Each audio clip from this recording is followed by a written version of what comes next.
All right, welcome back, everybody. As Rachel is getting set up there, let me just say a few things to kick us off. So just a quick reminder to everybody, this is being live streamed. So just be aware of that. This is at the moment a public forum. These intimate in-person things could make it feel like it's Chatham House, but this is public, so just wanted to be aware of that. People know what we're talking about. So what we wanted to do to kick this off, this panel off, is to talk a little bit about what Jennifer mentioned off the top, which is some of the real disconnects in the governance conversation that exist around online harms between the global nature of the technologies on which these harms exist, and both on the design and moderation and policies of these technologies. The largely national jurisdictions that are imposing governance regimes on them, and the potential divergence between the ways different countries approach this governance and the potential tensions between democratic and liberal versions of those governance regimes. In our next panel, we're going to talk about sort of what the potential multilateral global governance connectivity on top of that might look like. But today, for this panel, we want to talk about that disconnect. So I'm going to give each of our panelists a few minutes to kind of talk about that challenge. And then we'll come back and have kind of a wider conversation. So Anja, I'm wondering if you can kick us off. Anja Kovacs was the head of the Digital Democracy Project in India for many years. And I think it might be useful to hear a little bit about that and why you're no longer doing that, which I think is very much a part of this conversation. But I'd like for you to start maybe on how this national tension between national governance, global governance, and the global nature of these platforms is playing out from your context. Thanks, Taylor, and I might skip answering that question since we're live streaming. Okay. But I wanted to thank you for inviting me, first of all, and that's not just a courtesy. I think I've been part of I've seen many so-called global conversations that are really essentially conversations among Western countries. And so I've been based in Delhi for 20 years, or in India for 20 years. Work very closely with activists and researchers throughout the Asian region, actually, and also in other developing countries. There's a very strong community around these things. And it's really frustrating to again and again see what are essentially Western conversations being framed as a global conversation. So it's really a profound thank you, because I think both the school and the center from the very beginning have tried to reach out beyond just Western context. And that's really quite rare and quite remarkable, so appreciate it. In my remarks, I want to, as in all our work, center really the perspective of users, and so particularly the perspectives of users from the Global South. And there's much to say in this conversation, but there are two broad points that I really want to highlight, because I hope we will be able to keep them in this conversation as we go forward. The first one speaks to the corporate nature of the infrastructure we are using. It's interesting when we talk about these companies as global companies, because really many of them for us fundamentally are American or sometimes Chinese, but they're not global in that sense, right? This matters because as long as these companies don't have local representation in a country, basically in most countries you have no leverage whatsoever over them. And I can't stress this enough, because I think sometimes in the West there is still this idea that somehow Facebook, for example, didn't know what was going on in a country, or that there was never an attempt to tell them, or they invite activists for meetings, they ask for your feedback, and then they completely ignore it year upon year upon year, until there is finally a scandal which actually forced them to move the needle. There is an absolute lack of will, which I think is really important to put on the table. It's also important in the sense that I know there is a lot of frustration even among academics in the West that getting data is so hard, but still people here are doing research, and some of you are getting access to data, which in most developing countries you will never get. So when it comes, for example, to preparing for elections and misinformation in a range of countries that have elections coming up in the next 2 years, in most global south countries, researchers are not able to get access to channels where they could dig deeper into this. Again, there is a complete access of will. You can then ask, so would it be good for them to, all the companies, to force them to register? Of course, that's not a solution either, right? First of all, because some platforms are small and the registration requirements in every country are going to be a challenge. But also, I think it's really important to foreground that more and more democracies are actually becoming increasingly authoritarian countries. And that is a really, really challenging context to work in. Here we have a debate which presumes a very strong rule of law and very strong institutions with divisions of power. So sadly, it's just not the way it works in many countries, and in more and more so. And what happens then is, so to take the example of India, concerns of women, which are legitimate when it comes to, for example, online violence, are increasingly used, first in the high courts and the Supreme Court, to make a case, for example, to weaken intermediary liability, and then slowly to translate into actual legislation and regulations that undo a lot of protections. At the moment in the draft telecom bill in India, there is a proposal to include under the definition of telecom service all over the top communication services.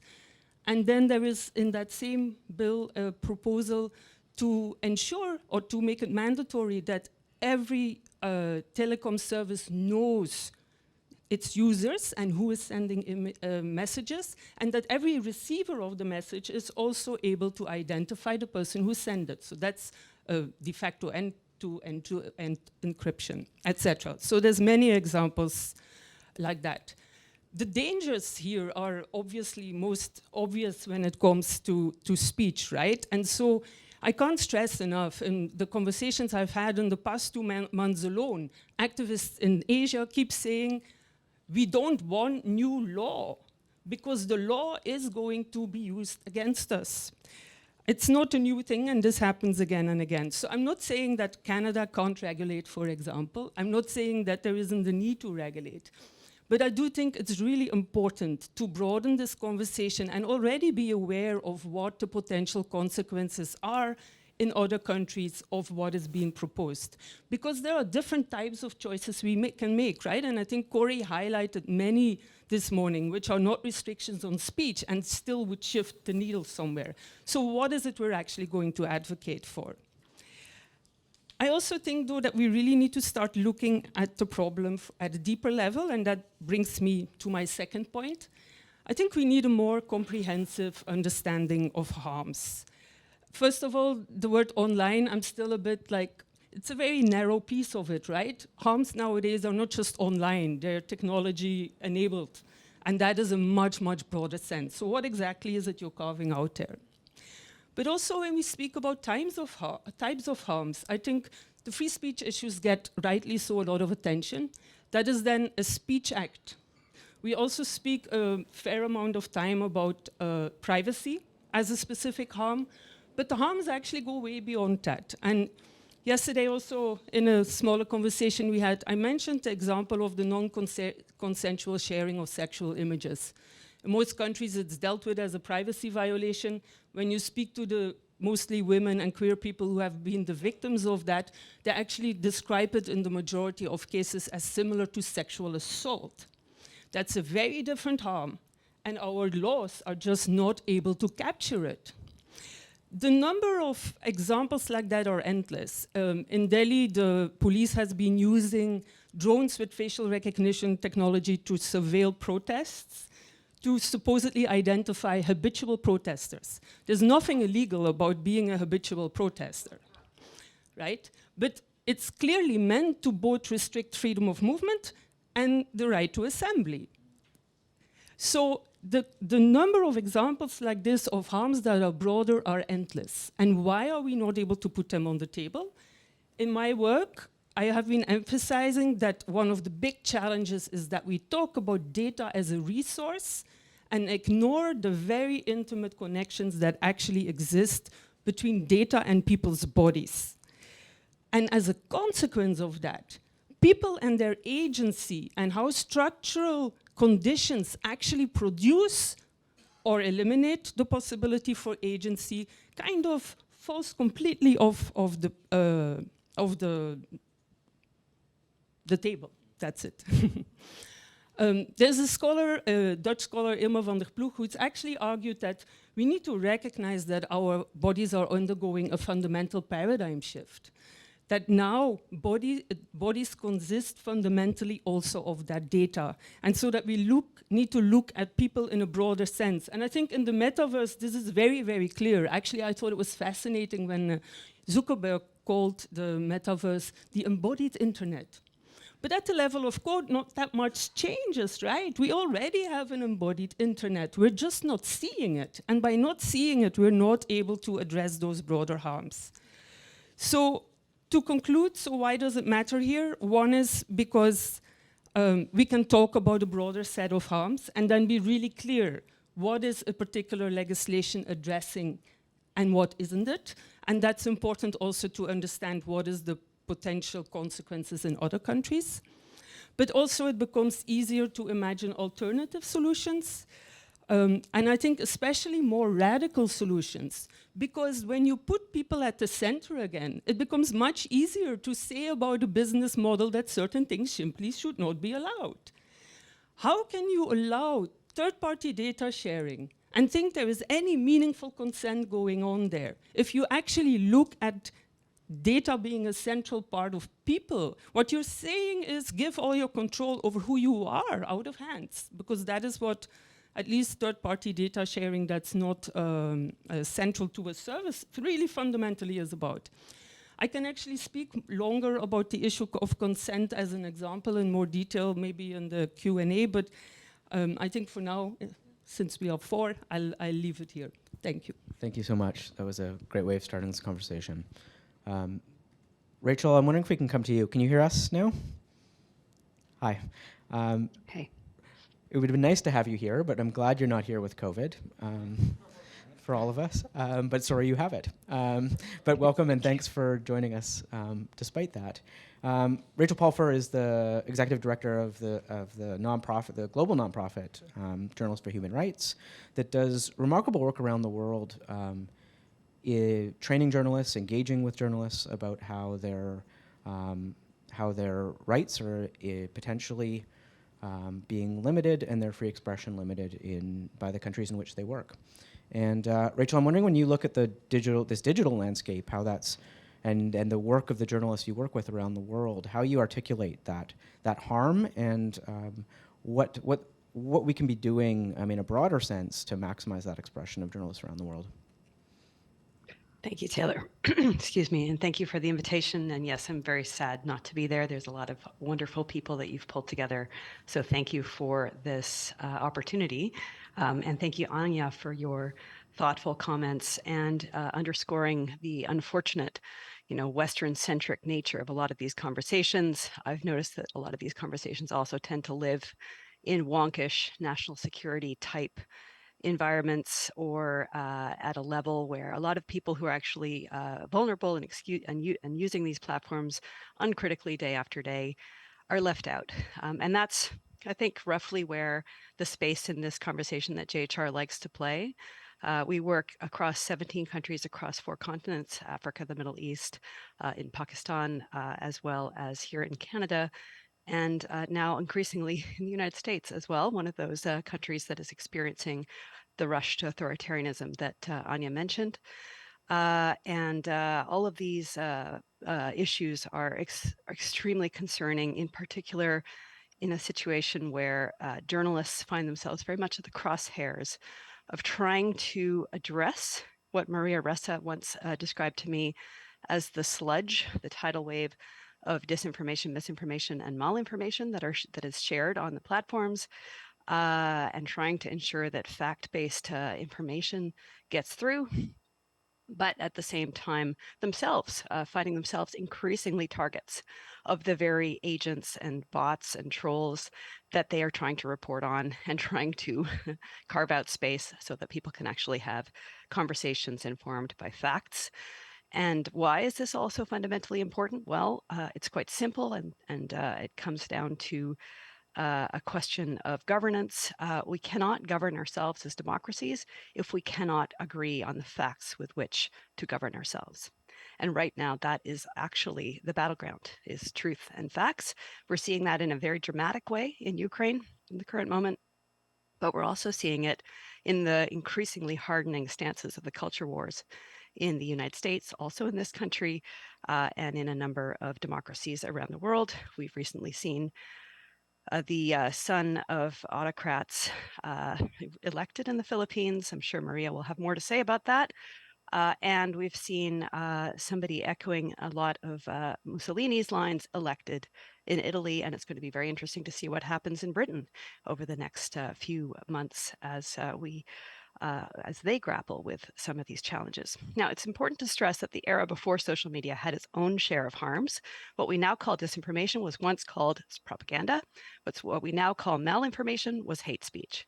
These things have been regulated in the offline space, but as Anja implied, our global legal regulatory framework has simply not caught up to a world in which now lies and propaganda can be shared millions of times a second.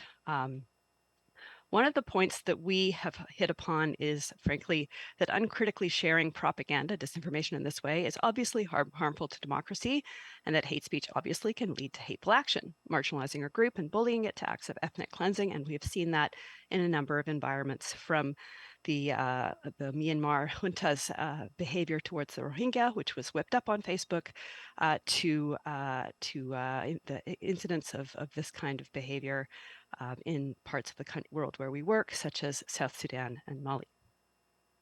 Journalists for Human Rights has been grappling with one aspect of this problem, and that is user behavior. Our insight is that in the absence of effective regulation of these harms, one of the few things we can do is study carefully what societies like Estonia, Latvia, Lithuania, Finland, societies that are right on the border with Russia and have been contending with Russian disinformation for generations, how are they handling this? And what can we learn from those societies? And how can we adapt some of those insights to our own societies? And so what we have hit upon is a couple of things, working in the past with an excellent organization called Civics, which some of you may be familiar with, that has been trying to integrate social media literacy training and media literacy training into our curriculum. Those kinds of insights are on the critical sharing and the critical analysis and fact checking of information that you receive online in Estonia, Latvia, Lithuania, and Finland. That is taught from kindergarten. It should be taught here from kindergarten, and that is something that is a very important piece of the equation. But then separately, in a world in which a lot of people, in Canada, we've not had the benefit of that kind of education, and people tend to be educated as they are adults when they are not taking adult education by reading and receiving media.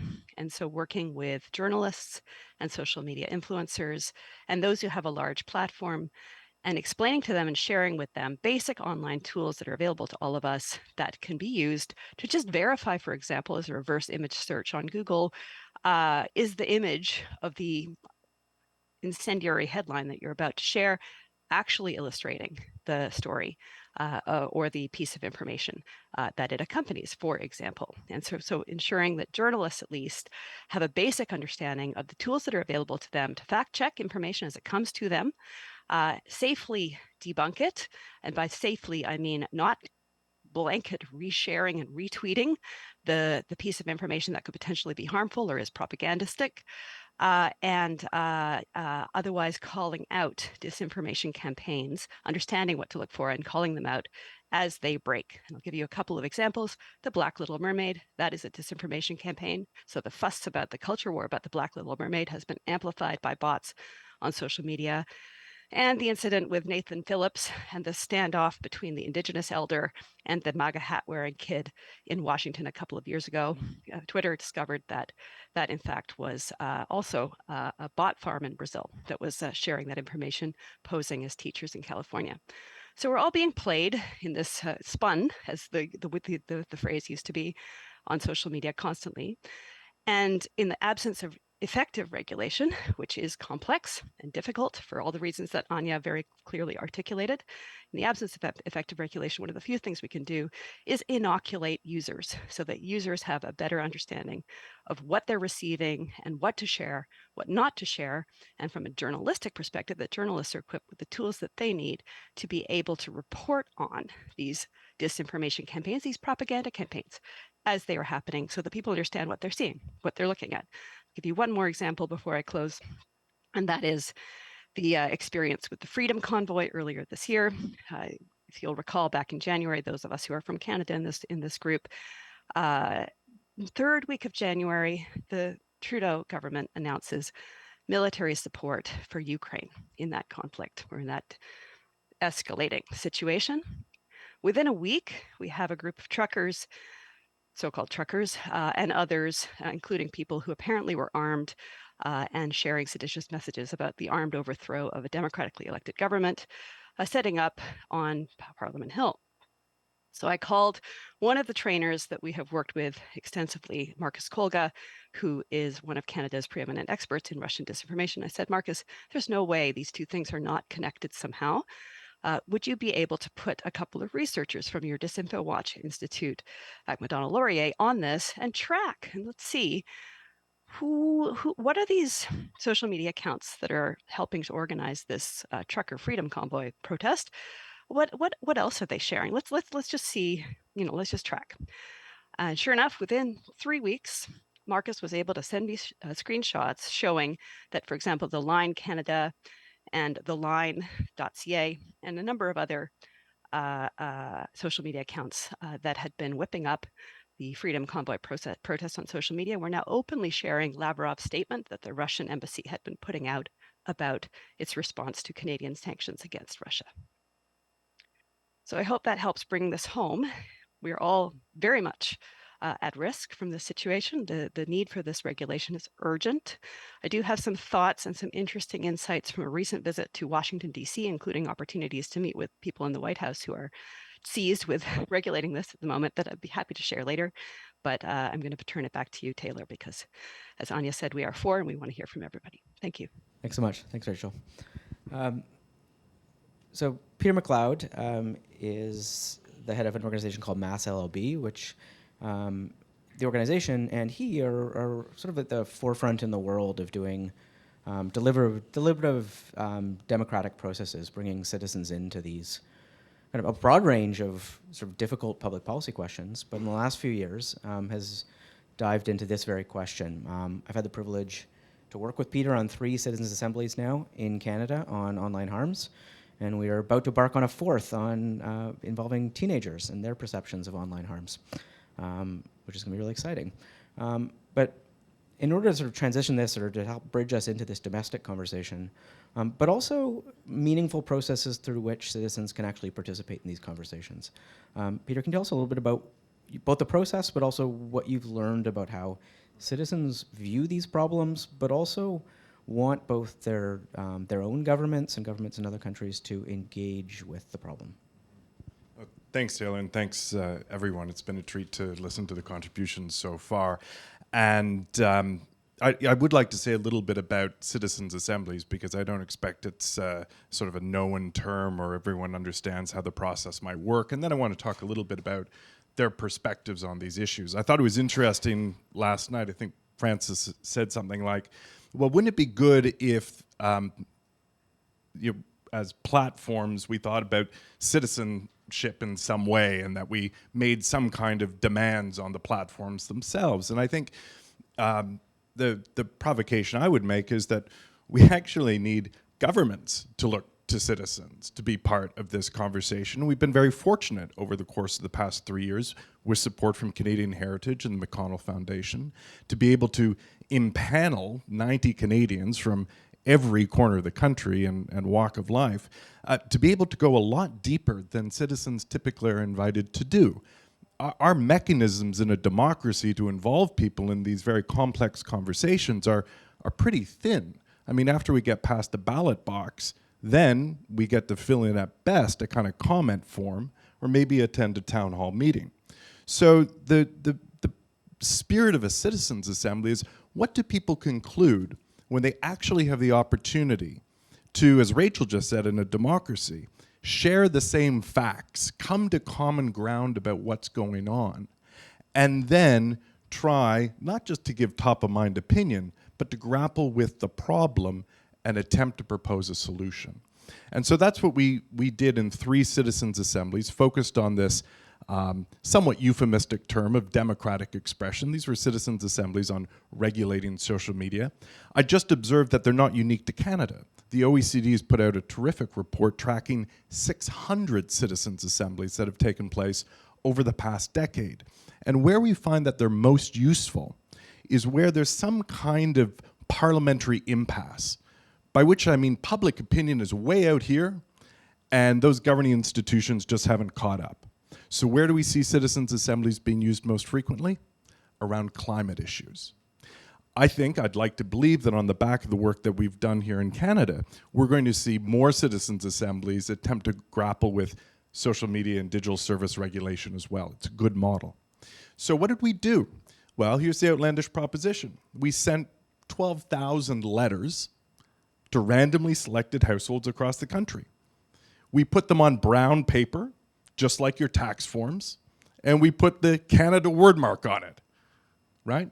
We know that if we put it on brown paper, we get a 1% boost in the response rate, right? So we had about 700 people volunteer. You can do the quick math there. But this was at the start of the pandemic. So we put these things in the post in February in 2020, and then the world starts to shut down a month later. Nevertheless, those 700 Canadians volunteered. We randomly selected a panel of about 42 Canadians. We did it in such a way that it was stratified, so it's half men, half women, matches the demographic profile of the country as a whole. And then we basically treat them like they're elected. My team swings into gear and we staffed these people. They had intended to come first to Winnipeg and to Ottawa. That became impossible. What was to have been an 8-day program turned into, joys of working in a country with 6 time zones and 2 official languages, 32 online sessions over the course of 3 or 4 months. And we worked from a set of shared values that they proposed to identify what they thought were the most pressing issues, zeroing in on a set of priorities, and ultimately, in the first instance, proposing 32 recommendations for addressing online harms. Describing it like that makes it sound, very simple. But it doesn't do justice to the very searching conversations that the citizens had. And I think what seems somewhat incredulous about this whole proposition is, first of all, that Canadians would volunteer. After all, we're told they're kind of apathetic and kind of passive. And then, of course, we're told that people are so polarized that they can't possibly agree on anything. And I would just suggest to you that, that storyline is also a storyline being really torqued up by social media itself, right? Which exacerbates the sense that people are really passive and they can't find common ground. Putting them in the same room, virtual, or as we'd finally do in our second and third assembly in person in Ottawa, I think demonstrates the willingness of people actually to get involved in a substantive way. So what did they conclude? We had the first assembly focused on online harms. The next year we came back, different group of people. We focused on this question of misinformation and disinformation, different set of recommendations. But even though different group of people, informed by a similar sensibility, a similar spirit, I think there's consistency across the reports. And then credit to the government. They invited us to bring back members from the first and second assembly this June as they rebooted some of their own processes to respond to the feedback they'd received the prior summer. And we held what was called a capstone assembly. And their job was, believe it or not, to comb through all of the commission's recommendations, the expert panel's recommendations, and the prior two assemblies, and come up with what they felt was the capstone statement of intent. So it was a ton of work. There's really detailed, heavy-going stuff. And again, people, every conceivable background, a lot of time spent in ensuring that people can understand the basic information, come to appreciate the schools of thought. Almost as a bit of a control group, we had the commission working alongside us in parallel. We were sharing many of the same speakers, would present to both groups, but did reach some differing conclusions in an interesting way. Okay, so quickly, what are some of the top line recommendations? First, Canadians are astounded that there's been such a regulatory vacuum all this time. They feel abandoned by their governments, that there hasn't been adequate action. They are stupefied that behaviors that would never be countenanced offline are every day online. And they feel an enormous amount of concern for their family members, their children. They see the pernicious effects of these technologies, and they'd like government to do something about it. The first thing they'd like government to do is actually enforce many of the laws that are already on the books that go unenforced because the policing resources, judicial resources, aren't there. But then they also absolutely accept the case that there needs to be independent regulation for the major service providers, just as there is for broadcasters in this country. There does need to be a recourse mechanism. There should be some kind of ombud function that if you can't get some kind of a resolution by dealing with the companies, that there's a third party that you can go to that sits outside it. One of course, the most contentious issues, you won't be surprised to hear, was the question of anonymity online. And that's where the panel really struggled to speak with one voice. All of the other recommendations were a consensus position. They did sort of broker an agreement amongst themselves. It's that there really ought to be some sort of cross-platform system of verified users, and most critically amongst the recommendations that users should be able to control their experience to a far greater extent than they currently can, and they need to own their data. And I think people in the room understand just how transformative that shift would be. So if they're not going to own their data, they should certainly be able to control their experience, and part of controlling the experience is about who they're going to encounter online. Similarly, they're very concerned about this destabilizing influence of the foreign actors that Rachel mentioned. They've got no time for bots. They think they should just be stamped out or labeled. They're also quite skeptical, frankly, of government's ability to do any of this. After all, we still get the spam email and we still get the unwanted 1-800 calls. So they're saying, we need to do this, but we're not quite sure we've seen government's capacity to do it in much more prosaic arenas. There are a number of other recommendations I can get into as well. But I think the point I'd most like to make is that citizens not only want action, they want to be part of the solution.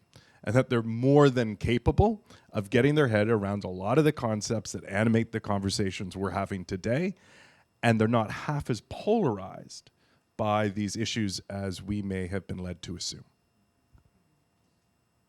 It's quite incredible that citizens come into these processes thinking they're going to be divided amongst each other because they've been having this very debate about online harms on the internet. And then in person or through these processes, they really come to sort of a different place and understanding of both each other's views and of where this governance conversation could go. So you mentioned government capacity. We have it here. Owen is not Isabelle Mondou, the Deputy Minister at Canadian Heritage, but he works closely with her. She had to unfortunately step away at the last minute. But luckily, Owen's been at the center of this very conversation within Canadian Heritage, which has been tasked over the past almost 2 years now with developing the Canadian policy approach on the issues we're talking about. And a colleague of ours that couldn't be here, unfortunately, Heidi Tworek, loves to say that Canada has the benefit of sort of a third or fourth mover advantage.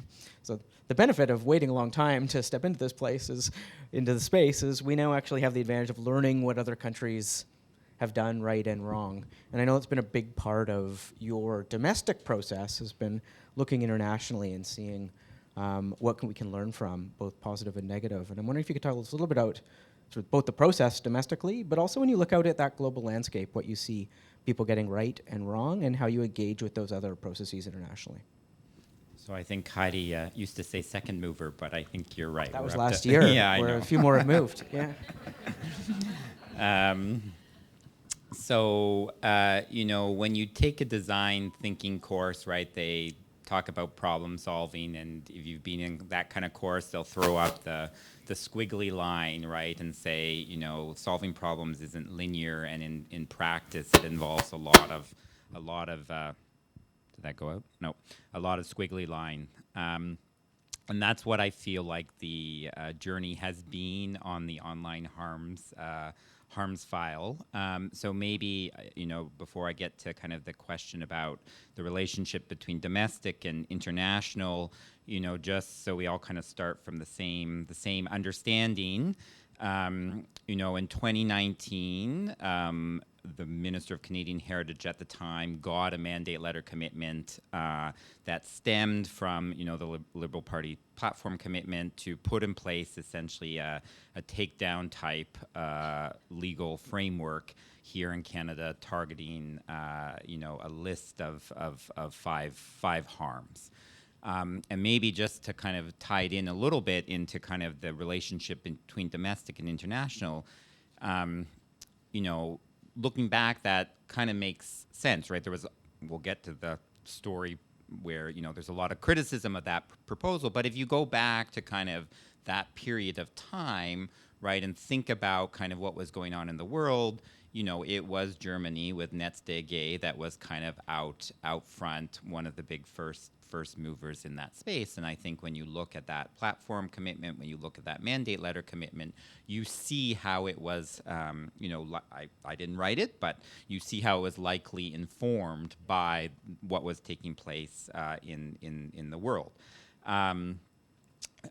So, lots of work to kind of really flesh out what that kind of a approach could look like in the Canadian context.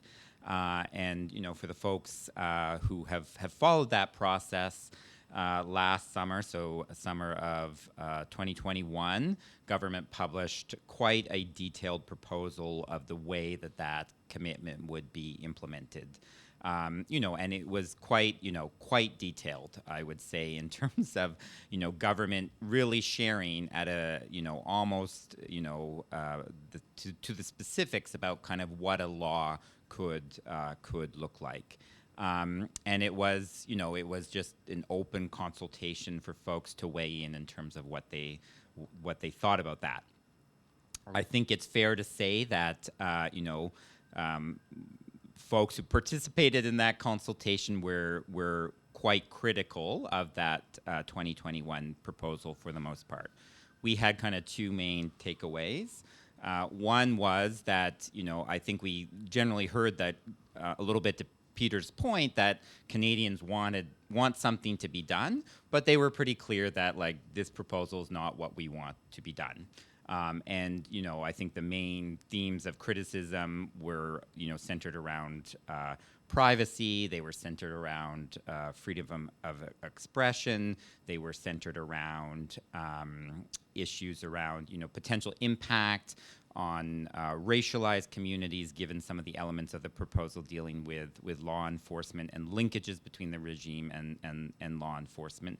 And I think it's fair to, also to say, when you look at some of the feedback that we got, concerns around, a little bit what Vas and Corey were speaking about and what you brought up, Anja, around, Canada needs to be mindful of acting in this space and how that is perceived internationally in the way that it could be applied in other places.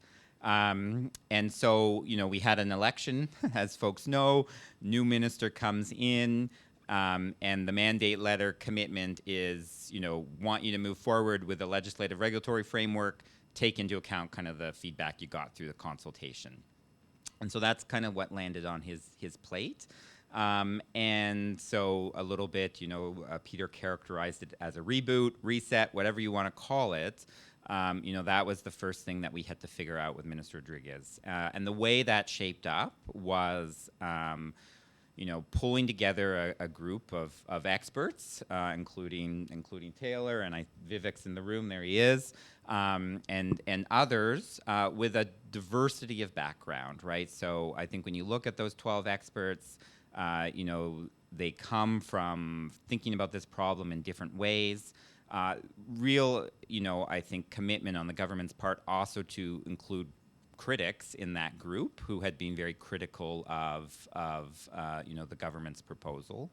It came from a place of saying, okay, our commitment to do something hasn't diminished. We didn't, get it right in 2021, so help us, solve this problem. To help launch that, government published kind of a What We Heard report on all the submissions we got, which I think can be characterized as sharing the good, the bad, and the ugly of everything that came in response to that 2021 consultation. And so where we are now is, the experts, very diligently did their work under very tight timelines. And, if I were to characterize, and again, we have Vivek and Taylor in the room, so they can correct me if they feel I've mischaracterized it. But, if I were to characterize kind of the thrust of that, it was to really move away from a takedown approach to what, we are calling kind of this duty to act responsibly. And at its core, I think, in having had the opportunity to listen to at least some of the conversations, it was thinking about, like, why aren't we thinking about, these products and services more from a product safety perspective? Like, we have product safety laws, and safety laws in other areas of, consumer goods and services. Why do we not kind of apply that same lens to, these digital products and services that we use? And, and so the way that kind of took shape is to say, duty act of responsibility is kind of this obligation on, platforms to think about and identify the harms that could be caused by their platforms, for folks who use those platforms to take steps to mitigate and reduce that harm, and then to be transparent about the harms that they've identified on their platforms, the steps that they're taking to reduce those harms, and their effectiveness. Like, did those mitigation techniques actually work? And the goal, as we've reflected on, the work of the expert advisory group, as we've reflected on the work of the citizen assemblies, the idea that I think is we've kind of been noodling around is, this idea of kind of a digital safety plan that, you have this cycle that kind of repeats, right? So you have the transparency of, as I described in the digital safety plan, it creates an opportunity for citizens and for civil society to weigh in and say, that's nice, platform A, that you're taking these steps to address these harms, but we, to kind of perhaps Rachel's point, see that journalists are experiencing a ton of abuse and bullying on your platform, and so what are you doing to mitigate that particular harm against that particular community? Elements. So Ministers, was on the road for much of the summer, still on the road, doing roundtables with communities to kind of test and socialize this idea and get feedback and reaction. I think a couple of points that have come out of that that maybe I just share and put out there is, I think from certain victim advocates, I think there continues to be particular concern with respect to at least a couple of categories of content, child sexual abuse content, and the sharing of intimate images without consent, where, again, victim advocates feel very strongly about the need to have meaningful mechanisms to really, hold platforms accountable for getting the images down. So that's, I think, being, heard quite come out quite clearly in some of that engagement. And then the piece around law enforcement continues to be one that is raised, and again concerns, particularly from racialized communities who worry about those two options that were put on the table in 2021, ultimately leading to over-reporting of folks from those communities, and thus over policing of them. Perhaps Taylor, going to kind of your question, I think as we've gone through the squiggly line, a comparative analysis is public policy 101. And, the way I would kind of characterize it at a 10-foot level is, when I look at the kind of international frameworks that are out there, I kind of roughly group them into three types of approaches. So you have kind of the takedown approach, again, Nets de Gay kind of being, the primary example. We saw the emergence of the duty of care type approach in the UK with the Online Safety Bill, and then with the DSA in the European Union. And then I kind of characterize the Australian approach with the e-safety commissioner as more kind of an investigative approach where, there's different avenues of complaint that you can bring forward, and then the team at the e-safety commissioner kind of digs into them and makes a call on them or not. So that's, as we kind of think about, what at the end of the day a bill will look like here in Canada, it's definitely been about thinking about the pros and cons and considerations around those three models. The other piece that I just wanted to pick up on, because Rachel talked about it, is because the other place this plays out is through some of our programming. And so we do have a program at Canadian Heritage that was put in place in kind of the lead up to the 2019 federal election called the Digital Citizen Initiative. And it really comes at it from the thrust of helping to mobilize civil society in Canada more cohesively address some of these global problems, and to make sure that I think we're leaning into kind of the research side on how do they transpire here in Canada, right? So after 2016, like, we talked a lot about fake news because of what happened in the U.S. We now call it mis and disinformation. And while there was a strong global narrative about that, I don't think we didn't have a good sense really about, okay, well, how is that playing out in the Canadian context, in English-speaking communities, in French-speaking communities, in diasporan communities, and third language communities in different regions, right? And so part of the Digital Citizen Initiative and the thinking behind that is really to make sure we're understanding these problem sets here in Canada, and then to kind of bring that community of civil society organizations who are working at arm's length from government to say, they are actually better equipped than us in terms of engaging citizens and equipping citizens to thinking about how to kind of, be more critical about the information that they consume online. I'll leave it there. Thanks, Owen. Thanks, everybody. We have a good amount of time for conversation. I want to open it up pretty soon just to questions, so please get them ready. I just want to start with one, though, and dig into a little bit about the question that Jennifer framed about positive and negative externalities of national policies on other jurisdictions in other countries. I think it's a legitimate argument that developing democratic norms and procedures in democratic countries can have a positive effect on other countries to push either citizens in other countries to demand the same, can push give models for other governments to follow. But as we've heard, there's also a real risk of the language and some of the tools and capabilities and legitimization of those capabilities that are enacted in countries with potentially stronger civil rights and rule of law and democratic accountability could be leveraged for a liberal means in other countries. And on the latter, I'd like to ask Anja and Rachel first. How does that play out in a liberal-leaning regimes? Or is this language really being appropriated? And would those same things be happening without that appropriation? Is it really true that a liberal-leaning regimes would not be doing the things they are doing to crack down on journalists, for example, if they didn't have the language being provided to them and some of the frameworks from the governance conversation in democratic countries? Anja, do you want to go first?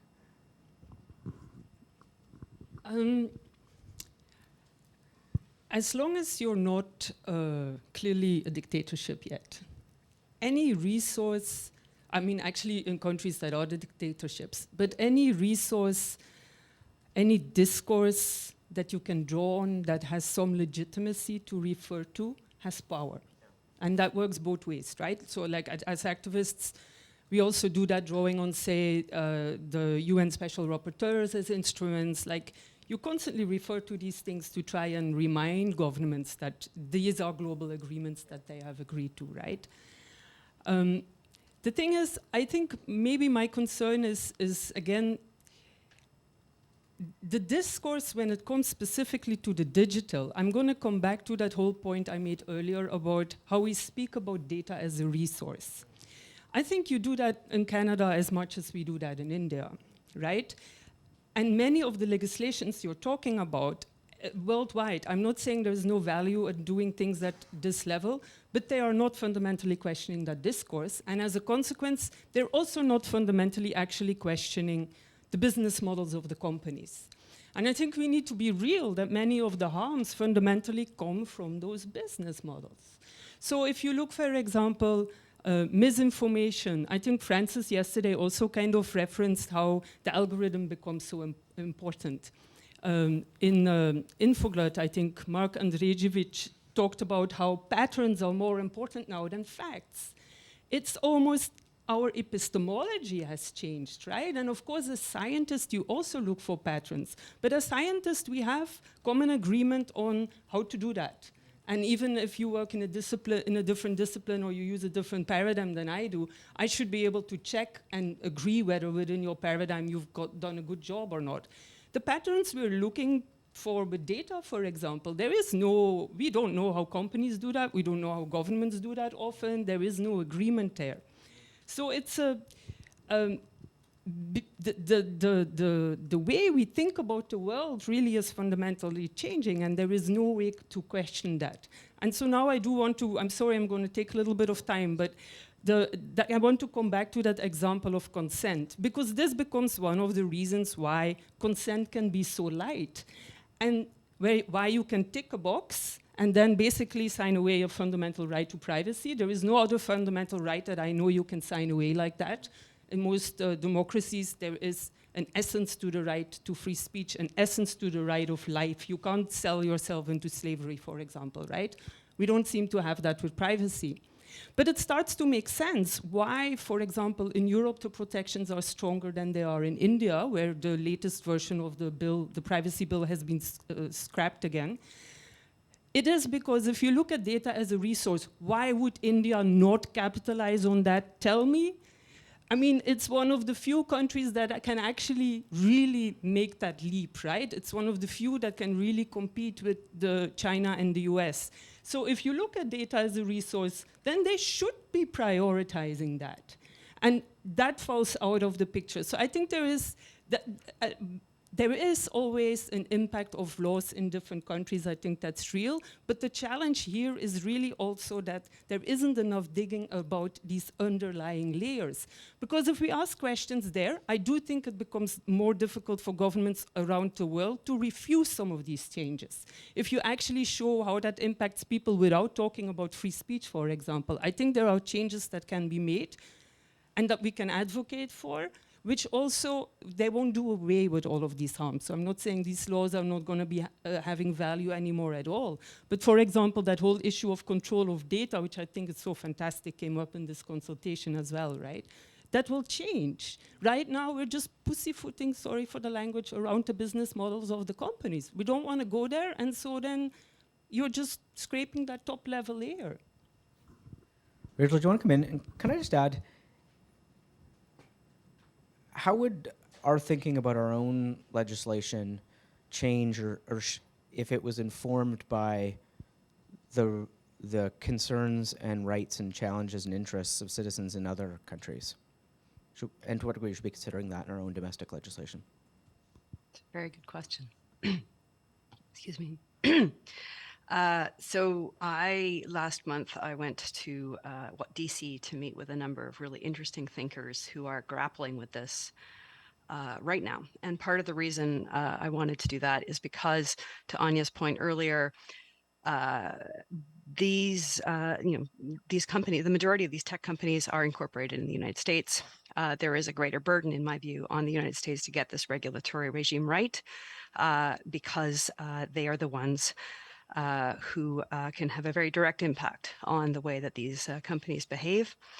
One of the analogies I heard was extremely compelling, looking at the profit margins, to come back to the question around the business model, looking at the profit margins of these companies. The average quarterly profit margin for a large tech company, Facebook, Google, et cetera, is in the neighborhood of 60 to 80%.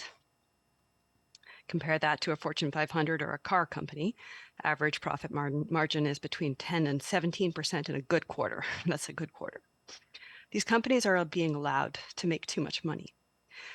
And part of the reason, and this was a very, very helpful analogy, I thought, is that the products they're putting out are dangerous to civil society, are dangerous to democracies, as the equivalent of a car company putting a car on the road with no lights, brakes, or seat belts.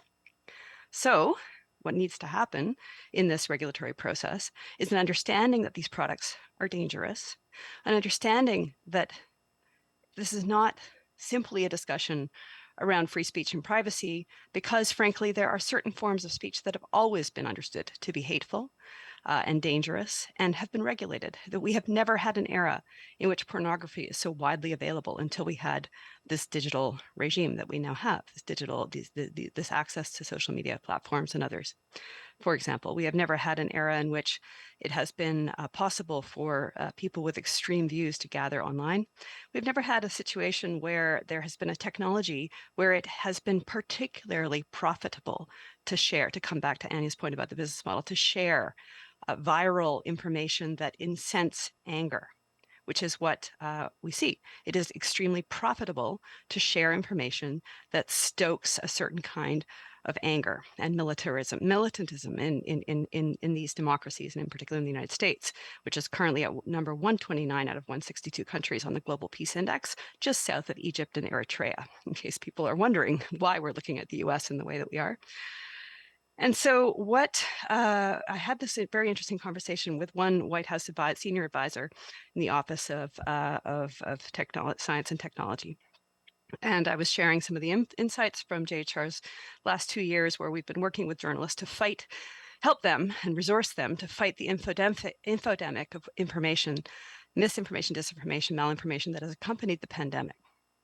Helping to address vaccine-related misinformation and disinformation in 12 countries across Africa and the Middle East, and also helping to address some of the massive and disproportionate gender impacts of this situation on women and girls living in lockdowns. There has been an accompanying epidemic of gender-based violence. There has been an accompanying epidemic of teen pregnancy, ensuring that those issues are front and center of public discourse, but also sharing that and bringing it back to him and trying to help him understand that because there is so little thoughtful regulation currently of the harms of this information being shared in the way that it can be at the moment, we have real challenges in terms globally that manifest in the lives of people across Africa and the Middle East, for example, and giving him concrete examples. And then hearing from him in terms of how they're grappling with this. And so much of it came back to the free speech and privacy challenges. And so what I proposed to him, and what I would love to hear more about through these conversations and beyond, is, if we can look at the business model square on, rather than, seeing experiments in entertaining disinformation law misuse, such as the most recent legislation announced in Turkey, which allows the government to jail a journalist for up to 3 years for sharing dis or misinformation. Similar legislation obtains in Nigeria, and we've seen jailings of journalists as a result for political reasons. So there are real challenges here in terms of the regulation of free speech and the abuse of that regulation for political purposes that we want to avoid if possible, obviously. Could we refocus on the business model and make it financially deleterious to share viral, dangerous information? And one of the concepts that I've been grappling with is we have currently a tax on pollution in Canada. We have a tax on carbon. This is information pollution. can we figure out a way to tax information pollution through the taxation system so that when large profits are being made off the sharing of harmful and hateful content, there is a graduated system of taxation that makes it financially ruinous for platforms to share that kind of information, because that's the information we do not want. And so I put that out there, and I put that to contacts in the United States, and there was a lot of interest in that. So I think it's worth pursuing a little bit further, and also trying to understand how the user flags in particular could be engaged and deployed in order to track and address some of the information that would need to be taken down, but more critically and more crucially, focusing squarely on the business model. Because right now, as with the housing crisis, which I covered as a business reporter back in 2007-8, all the financial incentives are going in exactly the wrong direction for society and democracy, and that, I think, is the crux of where we really do need to focus our efforts. Thank you. Thanks. Can we start getting mics circulating? Anybody hand up who wants to jump in? Yeah. Do we have a microphone, Helen? Or somebody? Thank you, Peter.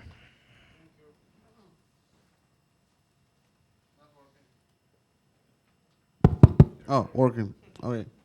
My name is Andrzej Szybusz, McGill University Center for Human Rights and Legal Pluralism. Lots of interesting thoughts about that and that. Very wide framework of harms of the current situation, from disinformation to the taxation of, let's say, online. By the way, taxation of the online harm means their legalization. It's not the CO2 emission, which we could not avoid in general at all. But we could avoid the toxic information waste because it's produced by human beings. That's my actually thoughts.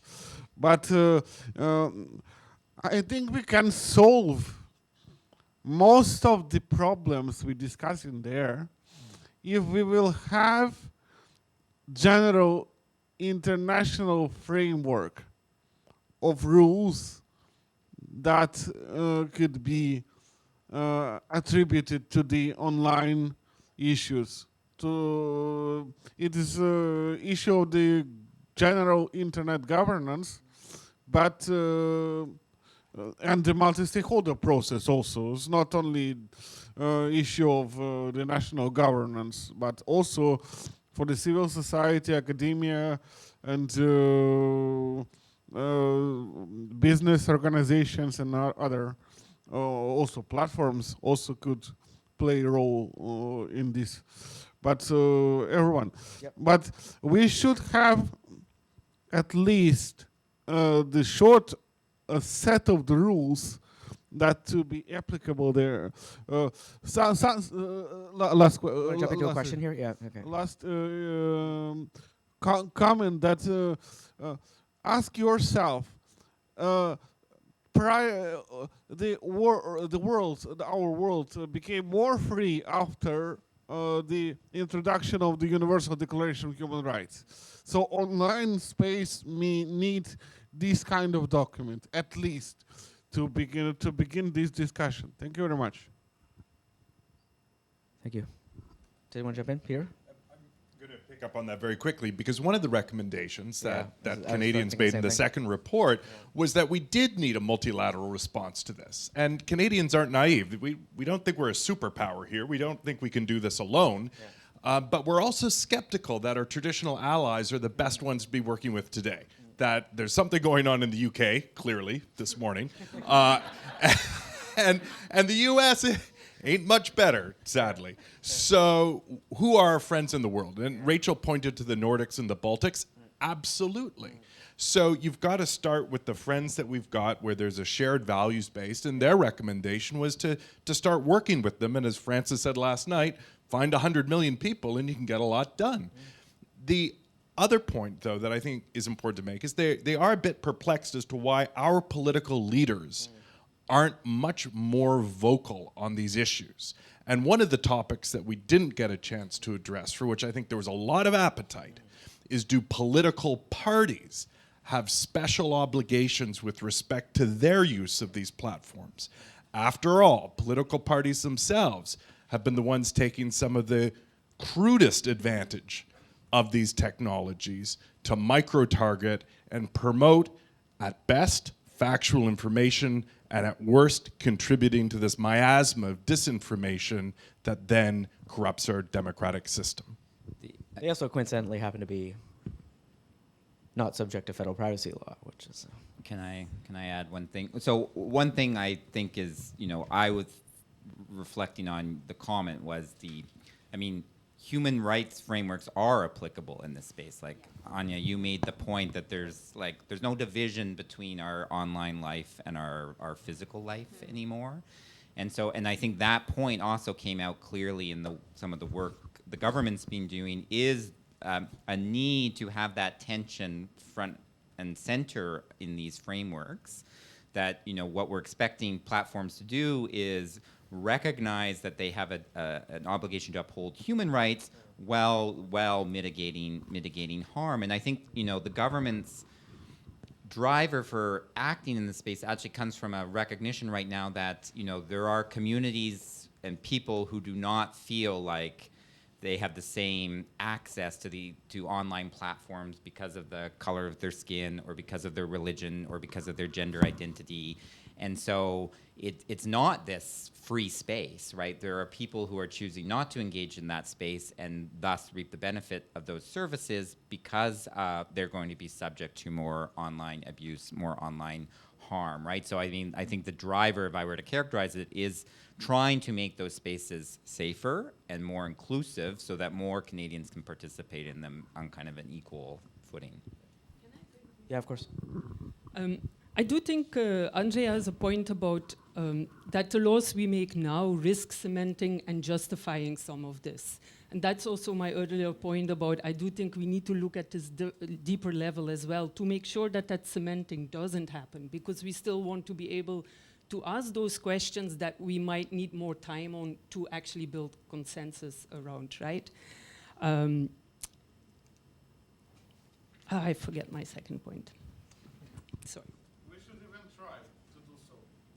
I know my second point. About your point about who the allies are. There have been earlier processes, for example, the World Summit on the Information Society review processes, for people who are familiar with that, where actually certain governments try to build coalition, also drawing in civil society from those broader countries. And I really think on this specific issue that there lies great value in that, both because they need support, but also because that might end up helping support for these positions as well. Oh. Any other questions, Rowan? Yeah, Bob? Back coming. Thank you, Bob Fay, Center for International Governance Innovation. So my question is information sharing. So in the UK, they've set up a digital regulatory cooperation forum that brings together broadcast privacy competition. And then in Australia, they've gone one step further. I guess you could say they brought in the e-safety commission. So what do you think of that sort of model as a way to try and deal with some of the harms? Like, I fully agree with Anja, Rachel, you have to deal with the business model. In the US, the part of the, one individual who's, I'll paraphrase something he said, everyone in the United States has the right to free speech or freedom of expression. What they don't have the right to is amplification. And so deal with that by just changing the business model, just banning it. I don't think that's actually going to happen. But what about a broader sort of cooperation among regulators? And I think in the UK, they're trying to figure out whether that should be statutory. So I think that's going on right now. Personally, I don't believe that. I think in Canada, we have mechanisms that are very similar that aren't statutory that have worked. But anyway, I'll leave that there and see what you have to say. Owen, has there been talk about domestic coordination, sort of interagency or regulator coordination? Well, so you see it in the domestic context for sure. I mean, I think the example that comes to mind is a different piece of legislation that's before Parliament right now, Online News Act. But if you look at that, right, that is equipping, the relevant regulatory bodies to be able to share information, and in that particular context, particularly between the CRTC and the Competition Bureau, given that, there's elements of that bill that are specifically related to competition. But I think it's a really valid point about the need to look at some of those issues beyond borders. Anyone else? Yeah, Vivek.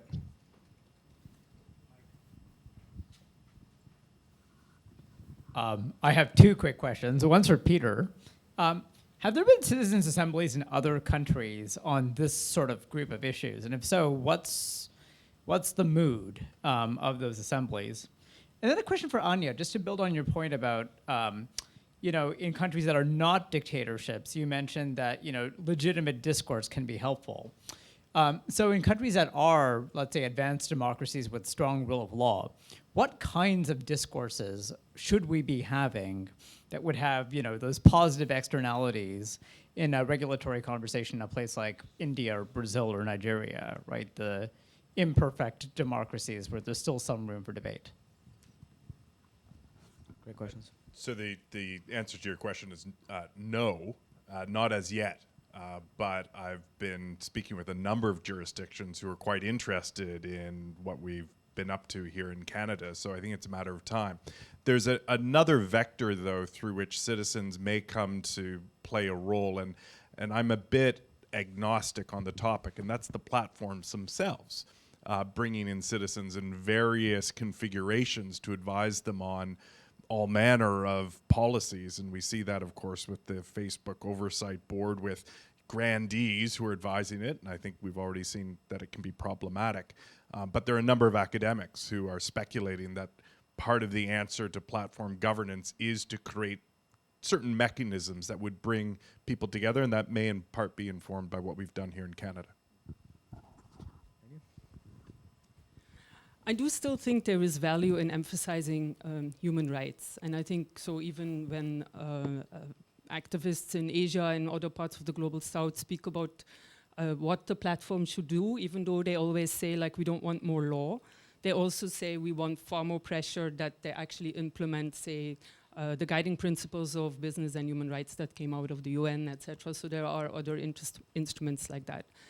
That's at a general level, but I'm going to come back to my point earlier about really looking at bodies being connected to data, and so people being put back in the center of that debate. Because I feel there is really a challenge right now with the debate still being so much about the online or cyber or data, as if this is something that is at one remove from us. And if you look at the history of how we look at data now, it comes out of the discipline of cybernetics. The people who talk about downloading a human brain into a computer and thinking that it will still function like that person's brain come from that tradition. It shows a very disembodied view of the world, but talk to any woman, any marginalized person anywhere, any Muslim in India, any lower caste person. This is not how we work. In fact, even the way your brain operates, like neuroscientists also show this, right? The body you're sitting in is actually determining some of the processes that are happening there, even at the biological level. So I really want to make that case for when you look at the human differently, you're going to start to asking more fundamental questions. And I do think that in our democracies, I do still have that much hope that caring about the people we live with in our countries is still important, and that our constitutions still have some value, but we're not able to draw on them enough because we talk about data in this very disembodied way. So that link really needs to be put central again.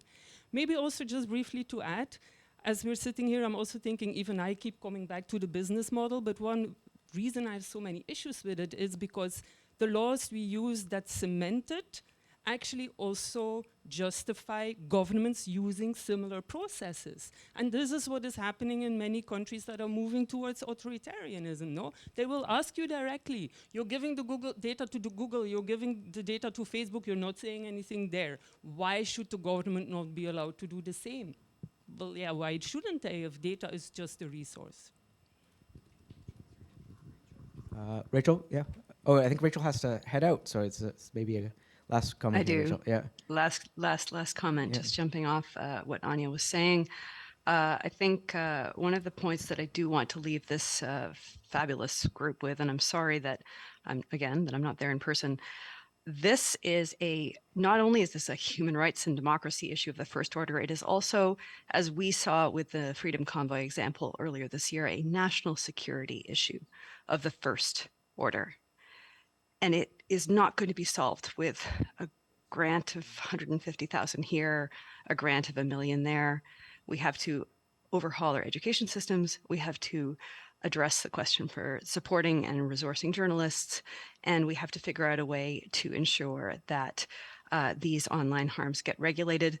My White House content drew the analogy of the railroads, which I thought was interesting. The reality is that Facebook is currently the world's biggest publisher, not that they would ever call themselves that, but there's 2 billion people sharing information on that platform. The railroads, when they were first built in the United States, were built with child labor. That got regulated. This is going to get regulated too. So I just encourage all the brains in the room to put your heads together and really think through this wicked problem, because it is fundamental to whether or not we have democracy as we start to grapple with some of the other wicked problems like climate change and how best to address. But if we can't agree on the facts with which to meet climate change, which we have not been able to up to this point, then we're going to have far more problems coming down the road.